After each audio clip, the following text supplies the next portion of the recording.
ஜெய் ஸ்ரீ மாத்ரே நமக. ஜெய் குருதர், ஜெய் குரு பரசுராம். நமஸ்காரம். நான் கரூர்லேருந்து வல்சலா பணிக்கர், பிரசன்ன ஜோதிடர். இன்னைக்கு நம்ம அன்னாபிஷேகத்தை பற்றி பார்க்க போகிறோம். இந்த புனிதமான நாளில் என்ன விஷயங்களை நீங்கள் செய்யணும், வீட்லேயே எளிமையான முறையில் சிவபெருமானை எப்படி வழிபாடு பண்ணுறது, கோவிலுக்கு போய் நீங்கள் என்ன விஷயங்களை செய்யணும், இன்னைக்கு என்ன முக்கியமாக நீங்கள் செய்யணும் அப்படிங்கக்கூடிய விஷயத்தை டீட்டெயிலாக பார்க்கலாம். இந்த அன்னாபிஷேகம் எப்போ வருது அப்படின்னா 5/11/2025 புதன்கிழமை வருது. இது அன்னாபிஷேகம் ஐப்பசி மாதம் வரக்கூடிய பௌர்ணமியை தான் நம்ம அன்னாபிஷேகம் அப்படின்னு சொல்லுவோம். மாதங்கள், அதாவது ஒவ்வொரு மாதமும் வரக்கூடிய பௌர்ணமி ரொம்ப சிறப்பானது. அதுலேயும் இந்த ஐப்பசி மாதம் வரக்கூடிய பௌர்ணமி ரொம்பவும் சிறப்பானது. ஏன் அப்படின்னா இன்னைக்கு சிவபெருமானுக்கு நம்ம என்ன செய்வோம் அப்படின்னா அன்னத்தினால அபிஷேகம். பொதுவாகவே சிவபெருமான் அபிஷேக பிரியர், இது உங்களுக்கு எல்லாத்துக்கும் தெரியும். ஆனால் பொதுவாகவே நம்ம ஆடி மாதத்தில் என்ன செய்வோம், நெல் விதைச்சு அது அறுவடையாகி வரக்கூடியது தான். 4 மாதத்தில் அந்த அறுவடையாகி வந்துடும் இல்லையா. அந்த நெல்லை, புது நெல்லை அந்த ஃபஸ்ட்டு இறைவனுக்கு படைக்கிறோம். இறைவனுக்கு படைச்சு அவருக்கு நன்றி சொல்லும் விதமாக தான் இந்த அன்னாபிஷேகமும். இதுக்கு நிறைய காரணங்கள் இருக்குது, இதுவும் ஒரு காரணம். அதே மாதிரி சிவபெருமான் பார்த்திங்கன்னா பிரம்மனை அவருடைய அகங்காரத்தை அடக்கிறதுக்காக என்ன செய்கிறாரு, அவருக்கும் 5 தலை இருக்கனால நானும் உனக்கு ஈக்குவல் அப்படின்னு சொல்லி ரொம்ப ஆணவமாக இருந்தார் பிரம்மதேவர். அவருடைய ஆணவத்தை அடக்கும் விதமாக ஒரு தலையை கொய்யும்போது பிரம்மஹத்தியா தோஷம் சிவபெருமானுக்கே வந்துருச்சு. அப்போது இந்த பிரம்மஹத்தியா தோஷம் போகணும் அப்படின்னா அந்த திருவோடு பார்த்திங்கன்னா அவர் கையிலேயே இருக்குது.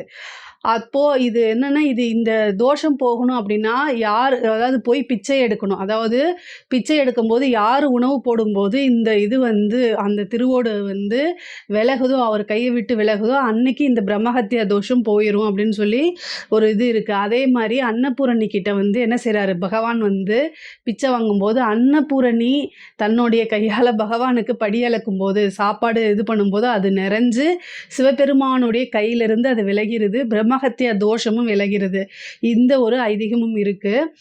பொதுவாகவே ஐப்பசி மாதம் சிவபெருமானுக்கு அன்னத்தால் நம்ம உண்ணக்கூடிய அனைத்து விஷயங்களுமே அவருக்கு படைக்கிறது ரொம்ப ரொம்ப விசேஷம். இதில் பொதுவாக இன்னைக்கு ரொம்ப விசேஷமானது என்னென்னா, ஒரு பொடி கையில் அரிசி, அதாவது ஒரு பொடி அரிசியாவது கையால் எடுத்து தானமாக கொடுத்துருங்க. ஏன்னா உங்களால் ஒரு மூட்டை வாங்குற அளவுக்கு வசதி இல்லை. வசதி இருக்கிறவங்க ஒரு சிப்ப அரிசி, ஒரு மூட்டை அரிசி, இது மாதிரி ஆலயங்களுக்கு தானமாக கொடுங்க. அது ரொம்ப நல்லது. என்னால் அந்தளவுக்கு இப்போ ஒதுக்கி வசதி இல்லை அப்படின்னா ஒரு கைப்பிடி எடுத்து அதையாவது நீங்கள் என்ன செய்யணும், உங்களால் அரிசி, பருப்பு, இந்த மாதிரி உங்களால் என்ன முடியுதோ அதை ஆலயங்களுக்கு, உங்கள் வீட்டுக்கு பக்கத்தில் இருக்கக்கூடிய ஆலயங்களுக்கு சென்று அதை நீங்கள் தானமாக கொடுக்கலாம் அன்னைக்கு, அல்லது அதுக்கு முதல் நாள் நீங்கள் தானமாக கொடுக்கலாம். பொதுவாக இந்த வழிபாடு மாலையில், அதாவது இது பௌர்ணமி இல்லையா, அதனால் மாலை சந்திரன் வந்ததுக்கு அப்புறம் தான் நீங்கள் இதை வழிபாடு பண்ணணும். ஃபஸ்ட்டு நீங்கள் என்னென்னா உங்கள் வீட்டில் ஒரு ஸ்படிக லிங்கம் வச்சுருக்கலாம், ஏதோ ஒரு லிங்கம் வச்சுருக்கலாம், அல்லது லிங்க ரூபமாக ஒரு சில பேர் கல் மாதிரி வச்சுருப்பாங்க. ஸ்படிக கல் இந்த மாதிரி வச்சுருப்பாங்க. சால கிராமம் கல்லே வச்சு சிவபெருமானா நினச்சி பண்ணுவாங்க. அந்த மாதிரி இருந்தாலும் சரி, அதுக்கு கொஞ்சம் நீர் ஊற்றணும். நீர் ஊற்றி ஃபஸ்ட்டு இது மாதிரி இது பண்ணிவிட்டு அதுக்கப்புறம் சந்தனம், மஞ்சள், பால், இது மாதிரி எல்லாமே பண்ணிவிட்டு அதுக்கப்புறம் சாதம் இருக்கு இல்லையா, சூடோடு போட வேண்டாம், சாதத்தை வடித்து அதை ஆற வச்சுட்டு அதில் அபிஷேகம் பண்ணுங்கள். அது ரொம்ப நல்லது. அது மேலே ஒரு வில்வேல் எடுத்து வைங்க. இன்றைக்கி நீங்கள் என்ன வேணால் அவருக்கு ஸ்வீட்டு, அதாவது அதிரசம், முறுக்கு, இது மாதிரி எல்லாமே அவருக்கு நீங்கள் படையலாக வைக்கலாம். நம்ம உண்ணக்கூடிய அத்தனை விஷயமும் அவருக்கு படையலாக வைக்கலாம், பொங்கல் இந்த மாதிரி. ஆனால் சாதத்தை வடித்து அவருக்கு அபிஷேகம் பண்ணி அதில் அலங்காரம் பண்ணுங்கள். அது ரொம்ப ரொம்ப விசேஷம். ஒவ்வொருத்தருடைய வீட்லேயும் பண்ணலாமா அப்படின்னா தாராளமாக பண்ணலாம். இல்லை எங்கள் வீட்டில் அந்த மாதிரி இல்லைம்மா, லிங்கமே நாங்கள் வச்சு வழிபாடு பண்ணலை, எனக்கு அதுக்கு நேரம் இல்லை அப்படின்னா நீங்கள் பக்கத்தில் இருக்கக்கூடிய கோவில், ஏன்னா வீட்டிலேருந்து நீங்கள் வேலைக்கு போகிறவங்களா இருந்தால் கூட வேலையை முடிச்சுட்டு ஈவினிங் தான் நீங்கள் இதை பண்ண போகிறீங்க. கோவிலுக்கு போயிட்டு சுத்தபத்தமாக, அதாவது வேலைக்கு முடிச்சுட்டு வேலையிலேருந்து வந்ததுக்கப்புறம் வீட்டுக்கு வந்ததுக்கப்புறம் குளிச்சுட்டு நீங்கள் என்ன செய்றீங்க, அருகில் இருக்கக்கூடிய ஆலயம் சென்றுங்க. சிவ ஆலயம் சென்று சிவபெருமான மனசார பிரார்த்தனை பண்ணுங்கள். ஒரு கைப்பிடி அரிசி எடுத்து தானமாக கொடுங்க. இன்றைக்கி சிவபெருமான் அன்னாபிஷேகம், அதாவது ஒவ்வொரு கோவில்லையும் சாதத்தினால அன்னம் இருக்கு இல்லைங்களா, சாப்பிடக்கூடிய உணவு இருக்குல்ல, அரிசி சாப்பாடு இருக்குல்ல, அதில் அபிஷேகம் பண்ணுவாங்க, அலங்காரங்கள் பண்ணுவாங்க.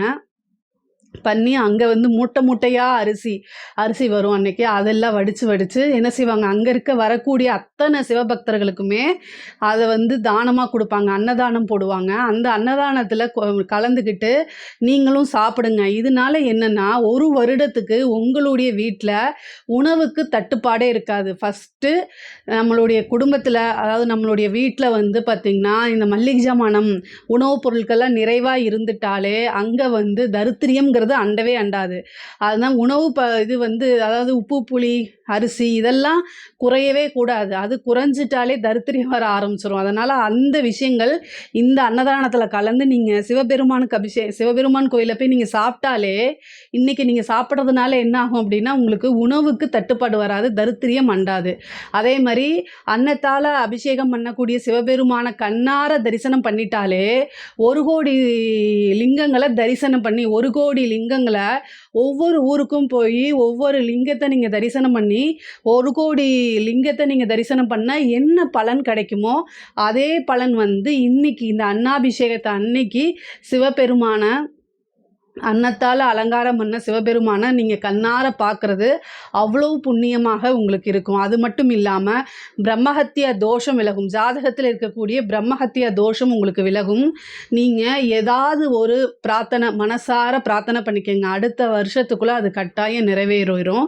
உங்களுக்கு முக்கியமாக வந்து என்னென்னா, இந்த அன்னாபிஷேகம் அன்னைக்கு ஒவ்வொரு அரிசியிலையுமே வந்து உலகத்துக்கே படியளக்கிறவர் சிவபெருமான் தான். இன்றைக்கி ஒரு நாள் அந்த அன்னாபிஷேகத்தில் வந்து உங்களால் என்ன முடியுமோ அரிசியோ பருப்போ ஏதோ ஒன்று கட்டாயம் நீங்கள் வாங்கி அதை தானமாக கொடுங்க. அது ரொம்ப ரொம்ப விசேஷம். மனசார சிவபெருமானை என்ன செய்யணும் அப்படின்னா, பிரார்த்தனை பண்ணிக்கணும். சிவபெருமானே, என்னுடைய வீட்டில் பசி, பஞ்சம், தரித்திரியம் எப்போவுமே வரக்கூடாது, ஏழ்மை நிலை வரக்கூடாது அப்படின்னு பிரார்த்தனை பண்ணுங்கள். சிவபெருமான் தான் அத்தனை விஷயத்துக்கும் காரணம். அவரை மனசார பிரார்த்தனை பண்ணுறதுனால நமக்கு எப்போவுமே நன்மை மட்டும்தாங்க நடக்கும்.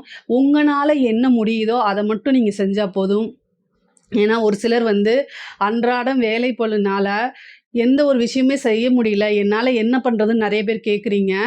உங்கள் வேலையெல்லாம் முடிச்சுட்டு காலையில் நீங்கள் ரொட்டீனாக குழந்தைகளை ஸ்கூலுக்கு அனுப்புறது, அதே மாதிரி வீட்டு வேலையெல்லாம் முடிச்சுட்டு நீங்கள் ஆஃபீஸ் போகிறது, ஆஃபீஸ் போயிட்டு வேலை முடிச்சுட்டு ஒரு 7 மணி 8 மணி வாக்கில் வந்தால் கூட உங்கள் வீட்டுக்கு பக்கத்தில் எந்த சிவன் கோவில் இருக்கோ அங்கே போங்க. அங்கே போகிறது தப்பே கிடையாது. அங்கே போயிட்டு அங்கே அபிஷேகம், ஏன்னா இன்றைக்கி அன்னாபிஷேகம்னா அது கொஞ்சம் ஒரு 10 மணி வரைக்கும் கூட அங்கே கூட்டங்கள் இருந்துகிட்டு இருக்கும், தரிசனங்கள் இருக்கும். அதனால் லேட்டாக தான் வந்து நட சாத்துவாங்க. அந்த டைமில் சிவபெருமானை வழிபாடு பண்ணிவிட்டு மனசார பிரார்த்தனை பண்ணிட்டு வாங்க. இது வந்து உங்களுக்கு மட்டும் கிடையாது, உங்களுடைய குடும்பத்துக்கும் உங்கள் சந்ததியினருக்கும் நல்லபடியாக வாழ்கிறதுக்கு உண்டான வழியைத்தான் நான் சொல்கிறேன். ஒரு வருஷத்தில் ஒரு தடவை கட்டாயம் இந்த அன்னாபிஷேகத்தில் நீங்கள் கலந்துக்கிறது ரொம்ப ரொம்ப நல்லது. இதில் ஏதாவது சந்தேகங்கள் இருக்குது அப்படின்னா கமெண்ட்ஸில் கேளுங்க, கட்டாயம் நான் ஆன்சர் பண்ணுறேன். நம்மளுடைய சேனலை லைக் பண்ணுங்கள், ஷேர் பண்ணுங்கள், சப்ஸ்கிரைப் பண்ணுங்கள். நன்றி, வணக்கம்.